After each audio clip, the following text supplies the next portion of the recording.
So there is another way to calculate enthalpy of reaction, and that is using the bond energies that are relevant for the bonds that you have, which you only know once you've drawn your Lewis structures. So in these particular kind of questions, the Lewis structures have already been drawn for us, but you've got to remember you're using the energy for making or breaking each bond. So remember when we did this back in thermochemistry, you got your delta H of reaction by doing the enthalpy of formation of your products minus the enthalpy of formation of your reactants. And why do we do that? Because enthalpy is a state function. So for any state function, you do your final state minus your initial state to get the actual change, right?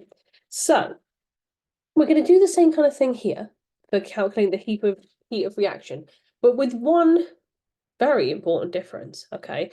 That breaking bonds cost energy, okay? You can't make an omelette without cracking a few eggs, right? So breaking bonds is endothermic, which means delta H is positive, right? And if we learned one thing from thermochem, we learned that, right? Okay. And making bonds, well, think about it. If you've got all these atoms floated around, not bonded to anything, they're really going to want to like come together and form molecules again. So that is an exothermic process, always. Breaking bonds always costs energy. Making bonds always releases energy. So releasing energy tells us delta H is negative. So look at the sign conventions there. So whenever you look up tables of bond energies, they never have a sign associated with them. They're always just given as positive. Okay, so you can just take that value, and if you're making the bonds, you just put a minus sign in front of it. So an easy way to do this then, to calculate our delta H for our reaction from bond energies, is that it's the energy of making the bonds. So making minus breaking, okay? So that is essentially going to be the wrong way around to what we've learned for state functions. So reactants minus products, okay?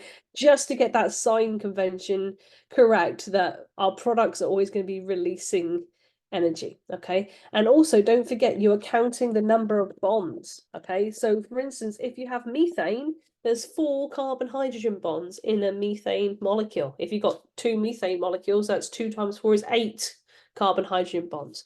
So if we look at this particular reaction here, our hang on a second. And I realized I wrote the breaking and the making the wrong way around. This is the problem with things that rhyme. Okay, so we do our reactants minus our products, which is the opposite way to which we kind of previously learned it. So let me just make sure we're not doing this for this kind of didn't mean to go through that bit. That is if we're using enthalpy of formation. Okay, so if we're using bond energies, then we're going to have to actually count the number of bonds. Okay, so the bonds we're breaking is we're breaking 2 hydrogen chlorine bonds because we've got 2 HCl molecules. So we have to look up the HCl bond energy, which I've got written down somewhere. So HCl is 431 kilojoules per mole.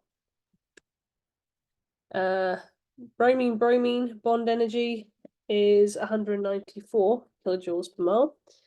And the hydrogen bromine is 366 kilojoules per mole.